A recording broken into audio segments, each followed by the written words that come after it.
obviously not advocating that no one ever reads classics again.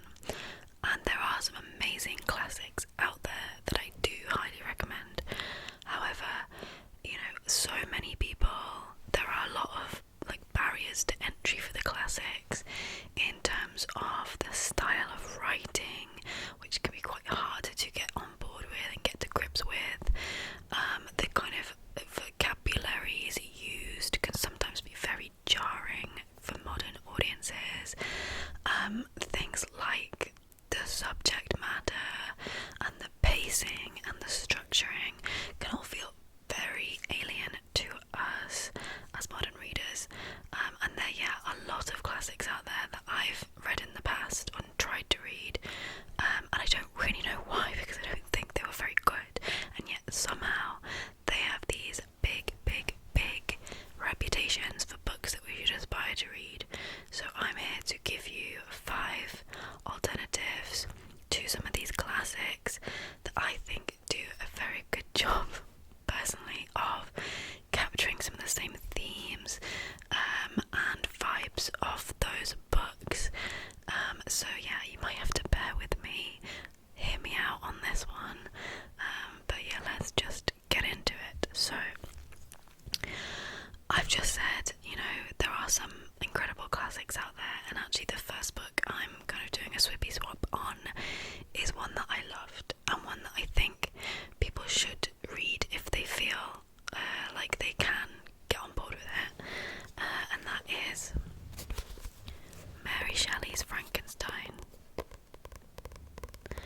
And like I said, this is an amazing, groundbreaking piece of fiction written in the early 1800s, I believe.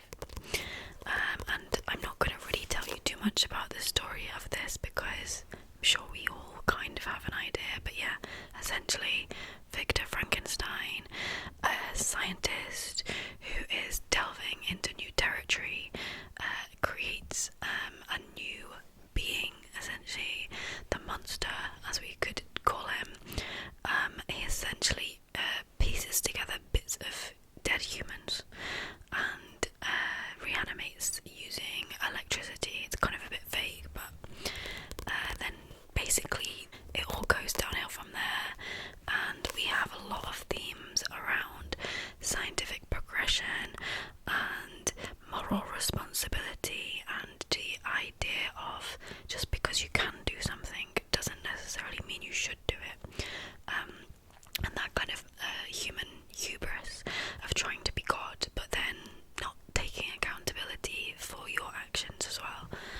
So it's a really gothic, intense book that can feel kind of lonely at times, and there is quite a philosophical aspect to it, I think. But it is, it is fantastic, but it is relatively, I want to say, hard to read. I think it's okay, but it's quite dense. There's not really too much dialogue. There's a lot of kind of pondering and description on things. So it's okay, but it could still be maybe a bit of a challenge for people. So I have got a modern alternative for you if you like the kind of themes and premise of Frankenstein, and even if you read this and you loved it, I think you should pick up this next book, which is Our Hideous Progeny. Our Hideous Progeny by C. E. McGill. And this is a beautiful, beautiful, beautiful book. And this is actually a book that is basically a kind of spiritual sequel to Frankenstein. I mean, it's set in the same universe of Frankenstein in the sense of it's a direct follow-on, and it kind of feels like the author's love letter to the original. It's such a beautiful, thought-provoking, emotional piece of art, and I really still can't stop thinking about it. It's a book that has lived with me and stayed with me for the 3 years since I've read it. I still think about it quite regularly, I would say. So let's read the back.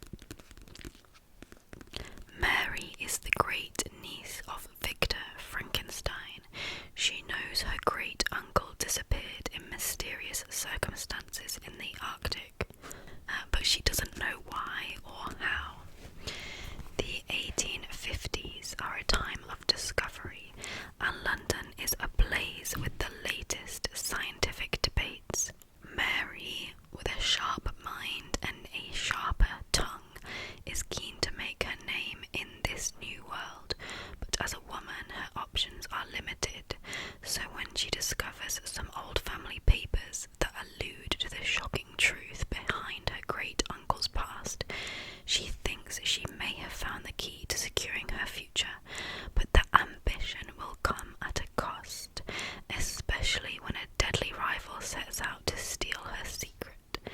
Deliciously gothic, inventive, queer, this subversive twist on a classic tale brims with adventure.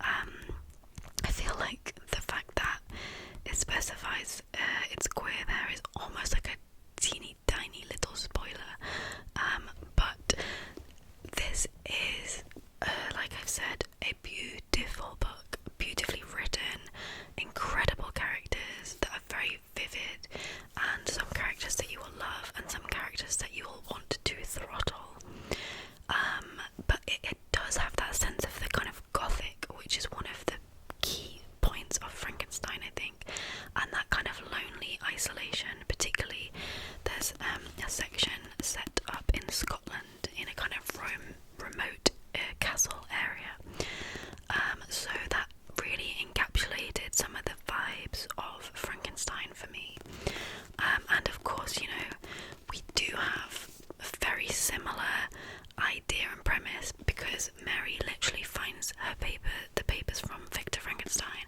and kind of makes some of the same mistakes that he does. But what I love about this is it kind of takes the themes of Frankenstein around moral responsibility and scientific progression, and it also layers on some additional things that I don't think were really present in Frankenstein, at least I don't remember them being present, which is particularly around marginalisation, particularly around women and the challenges that they've faced in terms of being respected and having their voice heard. So yeah, Mary is trying to become a fellow of the Royal Society, like the scientific community in London at the time, and she's basically laughed at and rejected, and that is one of the kind of inciting parts of the book. So it has those kind of additional themes, and I think because in Frankenstein, obviously the creature that gets brought to life is a human. This is a bit different in the sense that, I mean, you can probably just even tell from the cover, so I don't think this is a spoiler, but there's an eyeball and some eggs here. This is not a human that they are reanimating, but a creature, an animal. So I think that adds an extra layer of interest. It's not just doing the same thing as Frankenstein, it's changing it a bit, and the fact of the responsibility of the creator versus the creature is kind of heightened here, because, you know, this animal, it really kind of brings to the fore the idea of this animal is it didn't ask to be created, it's just kind of acting on its instincts, and if it's doing harm, that's not really the animal's fault so much, which is kind of one of the interesting dilemmas in Frankenstein about you know, the creature and the things that he does, and kind of the responsibility of that. But I love that it's an animal, and it kind of highlights the tension between humans and nature, which is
this obsessive kind of journey trying to capture the whale and trying to overcome the whale and essentially overcome nature.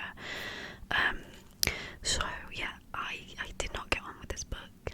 So of course I have a recommendation for you, which this I think might be the one I'm gonna have to convince you on the most, because it does feel on the face of it completely ridiculous that I'm suggesting this for Moby Dick, but if you're interested in one man's battle, a lonely battle against his circumstances, his environment and nature, then instead of Moby Dick you should pick up The Martian by Andy Weir. Okay, I know this is set in space, which feels very different to the oceans, but I honestly think that it has a lot of commonalities to Moby Dick, but then so many better things than Moby Dick. So to start with, the writing in this book is really, really good. I think considering the subject matter and the fact that it is quite science heavy to a certain extent and maths heavy, it's written in a really easy to read way, a really compelling, engaging, a pacey novel, unlike Moby Dick, which is very dry. You know, it's a page turner and it's humorous. Our main character, whose name I have forgotten, is it Mark something? I'm not sure.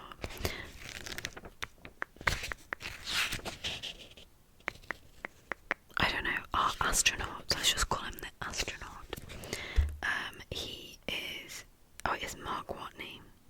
He is, I forgot what I was saying now, but he is, he's humorous. He's quite witty, quite sort of self-deprecating, and I think that in a book which is essentially the story of one person, you need that character to be, inspiring and likeable and funny, and witty, because otherwise, why do you want to read hundreds of pages of one character if they're not really kind of likeable or there's no kind of real connection there? So that is one of the big standout differences, aside from the fact that this is set in space and Moby Dick is, the most, to me, it's kind of like the most classic-y of classics, in the sense of it really feels like a product of its time, and yeah, really kind of turgid.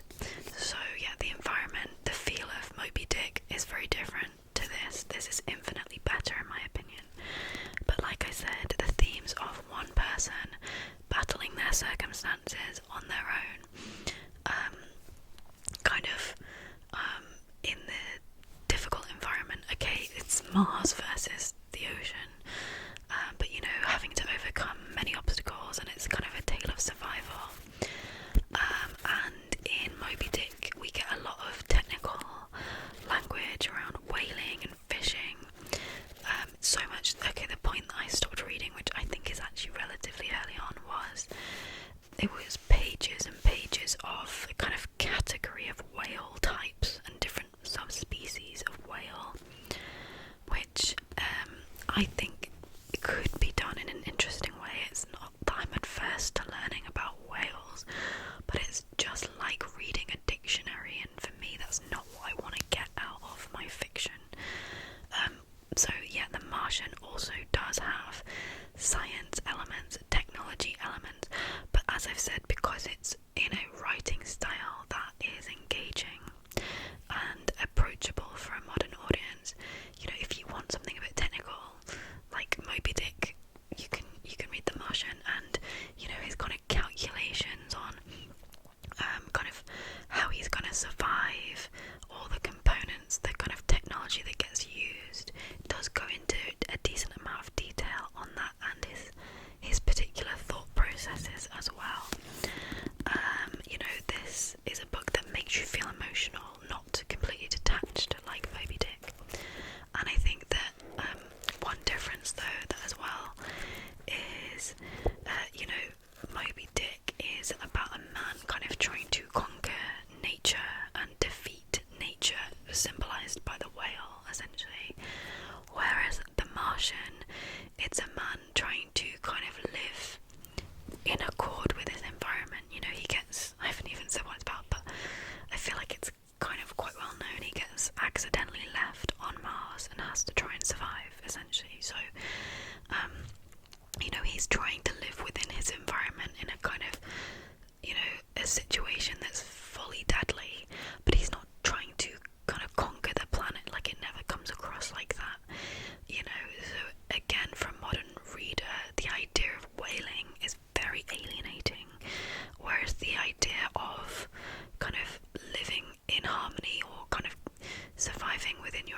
it's written in such a way that I didn't enjoy it. I really had a bad time reading this book.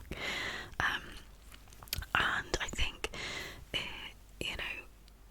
it's just something that most modern readers, I don't know how much they're going to enjoy it. Like, I think there's much more of a readership that would enjoy this book compared to Moby Dick, but still, for your average reader, I don't know, I can't see it being that good. So this is the tale of Raskolnikov, I think. Raskolnikov, who is, I should just read the back because I read this quite a long time ago, but from my memory, it's he's a guy who's a bit kind of down and out on his luck, and he kind of comes across this opportunity to essentially steal from an old woman. I think she might be his landlord or something like that. But anyway, he kind of finds himself in this situation one-on-one at her flat, and he essentially kills her and takes her money.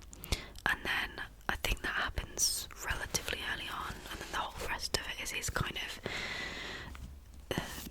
sort of wondering about what he's done, like battling his conscience, and kind of escaping both from the law, who were trying to investigate this heinous crime, but also kind of is trying to escape from and moralise and kind of come to terms with what he's done, and whether the act was justified because he needed that money and she didn't, essentially. It's kind of what I remember of it. So yeah, interesting premise, interesting questions of morality, as I've said, conscience, guilt, but just difficult, like hard to read. I would say very hard to read. The main character is, I found thoroughly detestable. I did not like him, and I think that maybe the writing was quite clever. I think I've said this before. There's a section in this where his guilt is eating him up. He's, feverish and unwell, and I felt those same things reading the book, and I think probably that's actually very clever of the author, but it was not enjoyable to read. So I think I have a good alternative that handles so many of the same themes and questions as this book. However, it's much, much, much better, in my opinion, and that is Drive Your Plough Over the Bones of the Dead. Drive Your Plough Over the Bones of the Dead by Olga Tokarczuk. That is going to be a terrible pronunciation, I apologise. And this author apparently won the Nobel Prize in Literature, as the sticker says here. So, for a start, size comparison, much more accessible. Stylistically, much more accessible. Fairly easy to read. I would say, I think that it sort of started strong. I think I sort of didn't love it as much in the middle, and then I think it ends quite strongly. Not to say it's at any point bad, but yeah, I think this as a premise works so well. So this is set in a remote village in Poland, and we meet our main character, Janina, and the first thing that happens is her and a neighbour in this tiny village, they actually find one of their other neighbours dead. So there's a kind of a question as to the nature of his death and what happened, and then things progress.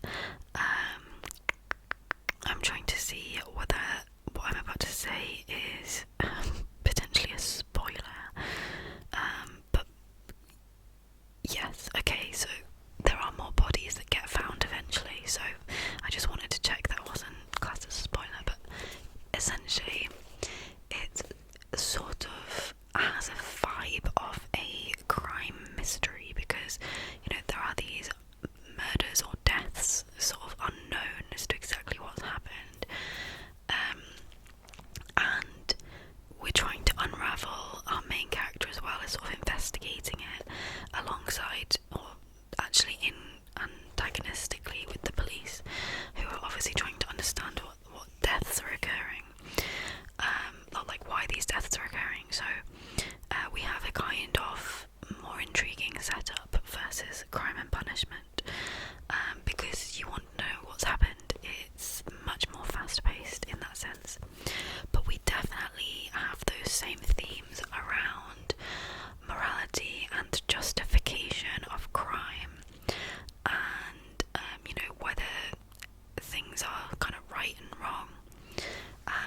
also some of the themes I think in Crime and Punishment.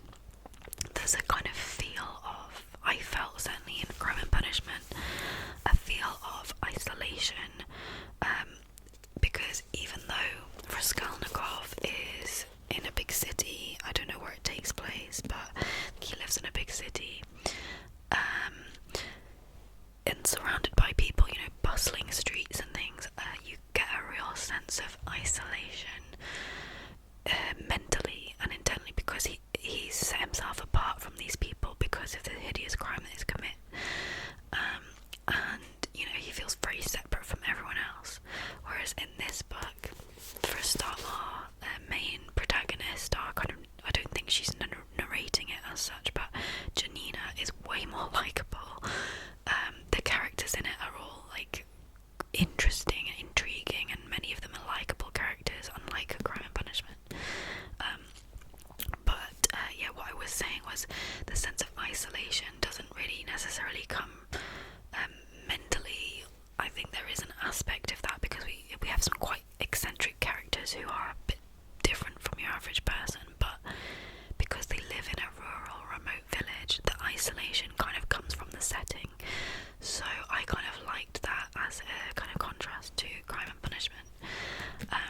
But yeah, really interesting. So Janina, she's sort of very into kind of, I think, fortune telling and poetry and that kind of stuff. And this also deals with themes of nature, and the kind of relationships between humans and nature, which again, I think for a modern audience, is something that's really interesting. Obviously, Crime and Punishment, themes around kind of capitalism, wealth and inequalities, very still unfortunately relevant to modern society, but I do think this was a really good kind of take on the moral dilemma and the tensions in this book. So yeah, I do recommend this book generally, and again, I think this is probably the closest match in some ways, obviously Frankenstein, because it's direct kind of continuation of Frankenstein's story. But obviously I would still recommend you read Frankenstein. I think if you're considering reading Crime and Punishment, I would literally just say don't just read this. I think it's a fantastic kind of take on it. It also says on the back, it's an existential thriller by one of Europe's major humanist writers, offers thought-provoking ideas on our perception of madness, injustice against marginalised people, animal rights, the hypocrisy of traditional religion, belief in predestination, and caused a genuine political uproar in Toczark's native Poland. So yeah, and I should say I always forget to mention the translator, which obviously is so important still. Anyway, the translator is Antonia Lloyd-Jones, and the translator of this Dostoevsky is Richard Pevere and Larissa Volokonsky, I think. So yes, this would be a huge recommendation to just read this book. Right, book number four is a book that I am currently reading. I am on my second attempt to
I just think it's okay. So to me, a book this long should be more than okay.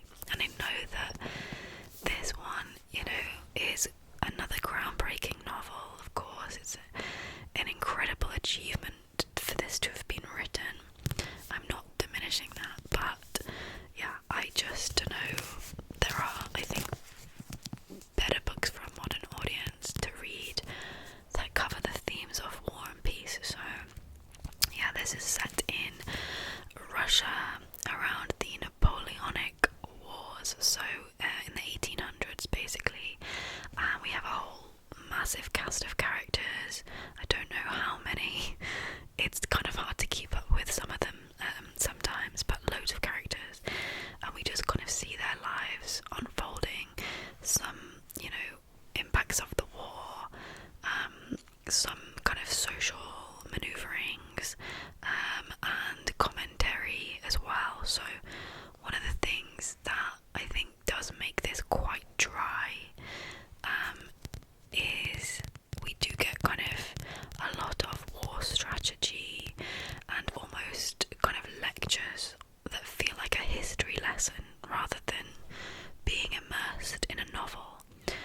Even so much as this is the third person, but Tolstoy does use the words like I can't remember exactly, but like our generals, and I don't know if it's my, but like kind of almost first person. It feels like he's breaking the fourth wall almost, and kind of literally talking at you about the war.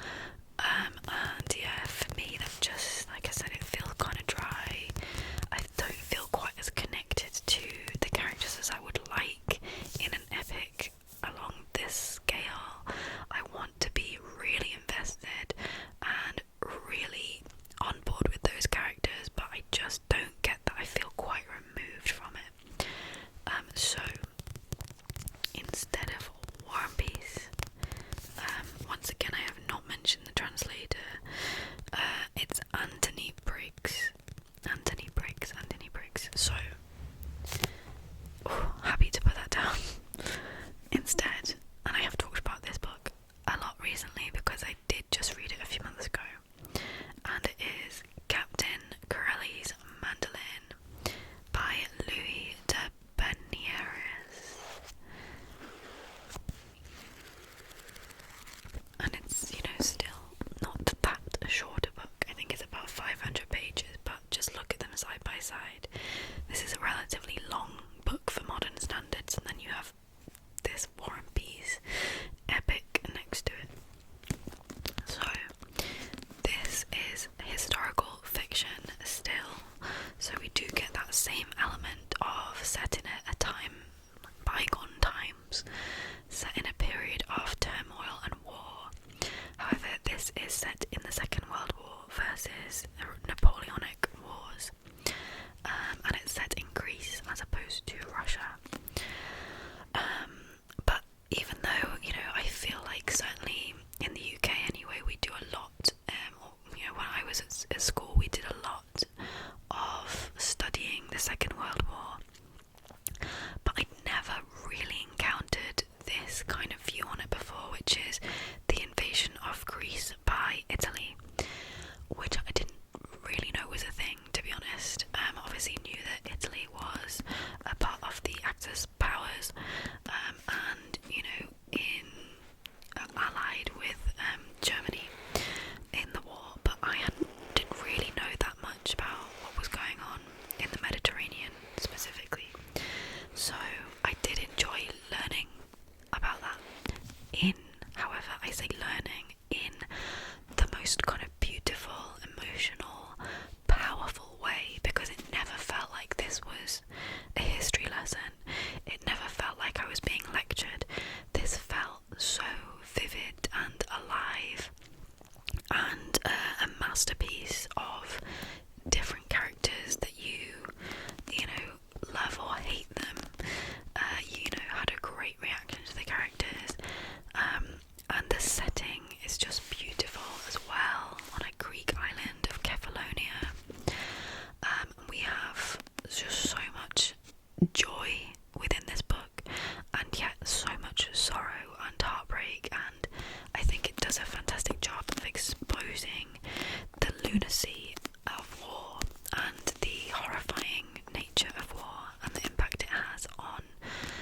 humanity.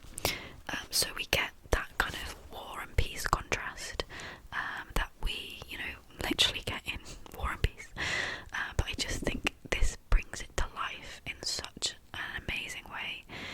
I felt so much, all the feelings reading this book. I laughed out loud and I cried so hard reading this book. And there's no way that's happening with War and Peace. Like, I know I have a little bit to go. I just know I'm not gonna cry. I haven't laughed out loud. It's just okay. This is just such a power punch of a book. I know that you could almost debate whether this is modern because it was written in the 90s, but relatively, compared to the classics I'm talking about, it's modern, relatively. And, as someone who grew up listening to the Spice Girls, watching Sabrina the Teenage Witch, forming, themselves in the 90s, I hate the thought that, we wouldn't consider that we would consider it old. So that's my justification on that.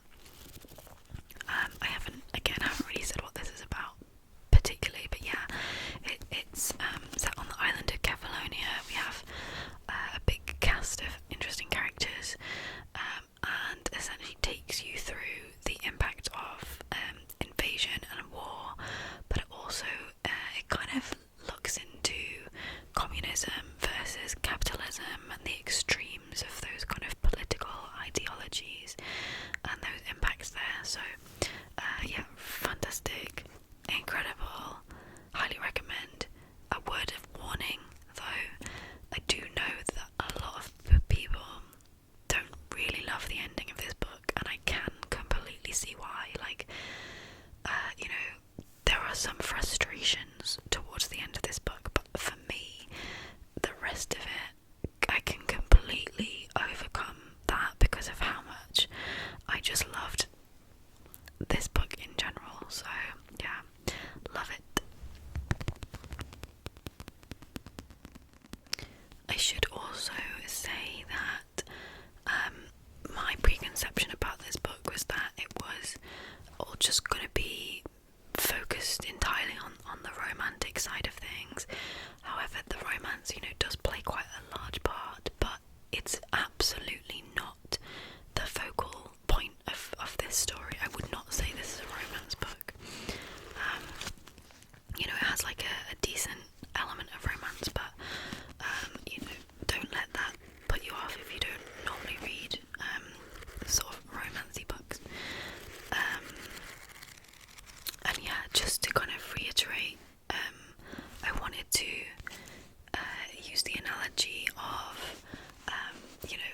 War and Peace. This is how it feels to me. Like, War and Peace is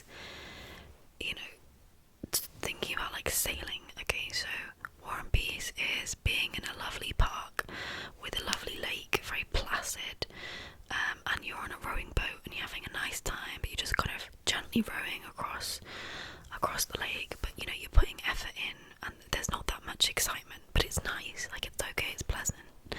Whereas this Captain Corelli's Mandolin is like you're on a beautiful coastal seaside area and you hire a speedboat, so the lack of effort in terms of rowing versus using a speedboat, but also like the adrenaline, the ups and downs, the kind of fast paced of it all, to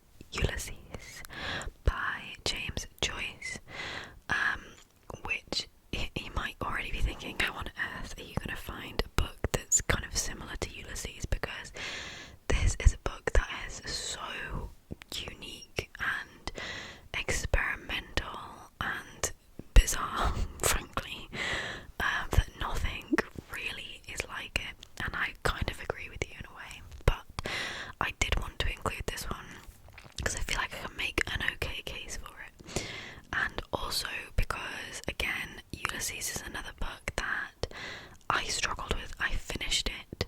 I persevered. I made myself finish it. I don't know why. I was at a point in my life where I didn't DNF books apart from Moby Dick. That tells you how much I hated Moby Dick. But anyway, Ulysses is a book where even like a day after I finished it, I'd probably barely able to tell you what happened because it's so abstract to me. It felt so abstract. I felt lost in this book. I didn't really know what was going on. It was just words on a page that didn't really mean much to me. Maybe there are I know there are lots of people out there that did love reading this book. I think it's quite a cult book, but I don't know. Part of me is skeptical about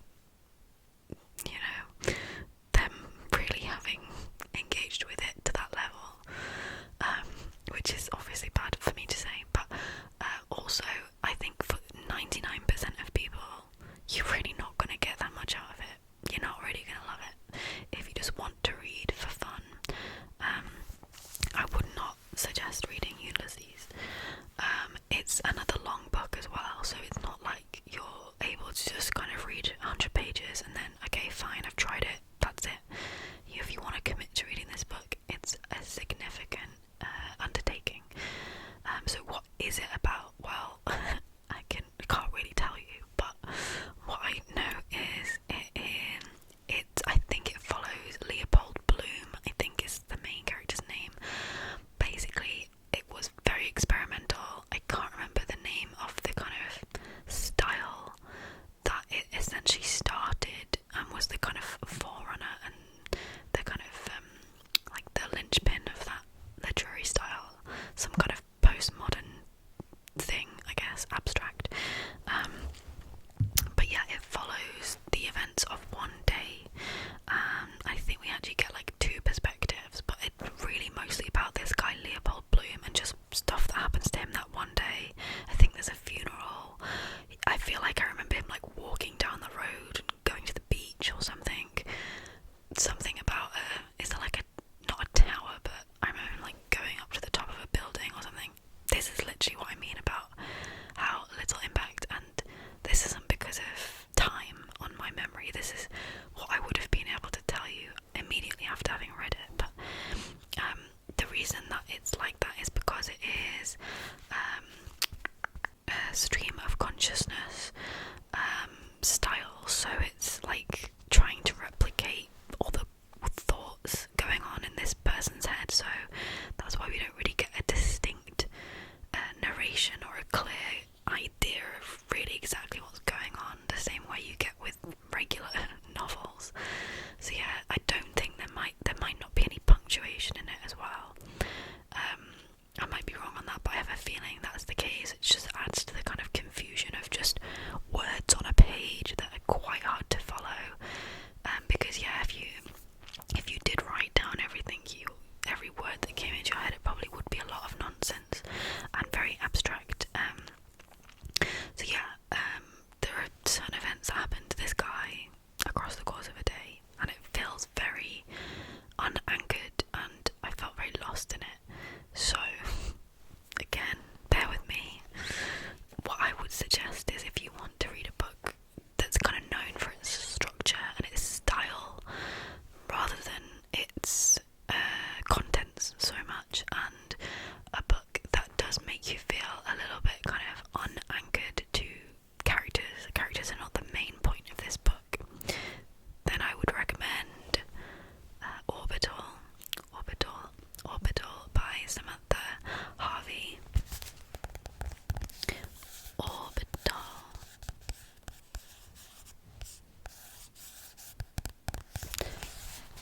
As I was saying, if you don't really love this book, but you don't really like DNFing, then at least it's short. I did quite enjoy this book. I wouldn't say I loved it, but I'm glad I read it. I do think it's very unique and very clever, and it does, as I've said, have interesting style and interesting structure, and we do have some similarities to Ulysses. Okay, bear with me. I mean, the first most obvious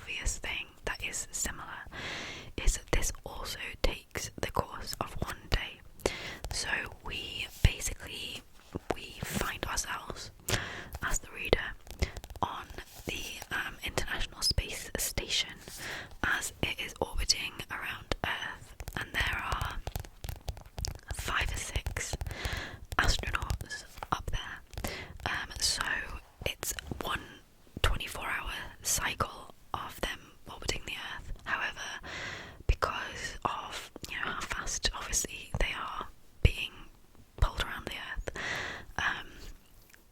very scientific language, they actually have 16, I think it's 16 Earth days, so they see 16 sunrises and 16 sunsets as they kind of progress over the Earth.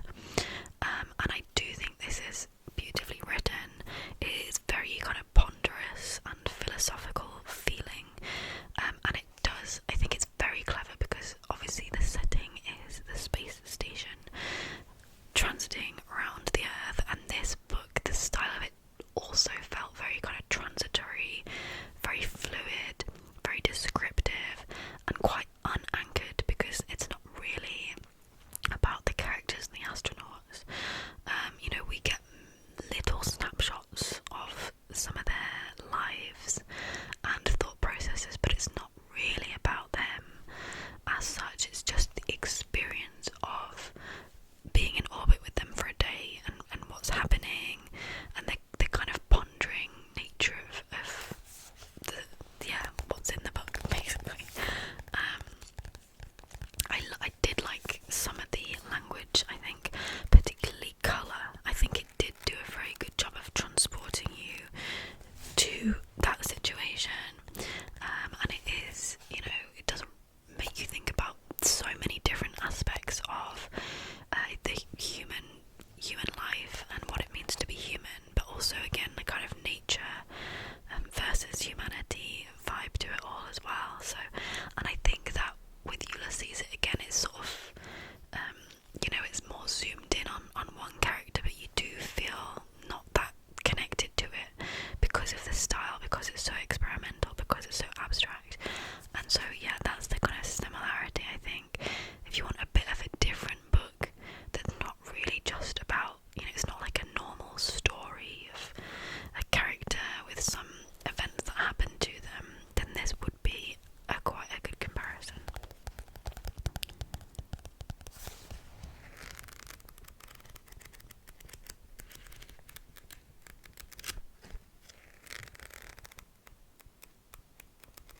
I was going to read out, there's one section in particular that I was reading. It was kind of like a long list of things, like a big old paragraph that was kind of, felt a bit stream of consciousness-y. If you want something that feels not really plot or character driven, that feels kind of like you're floating unanchored through the course of a day in a kind of slightly abstract, floaty, ponderous way, then don't read Ulysses. Read Orbital by Samantha Harvey.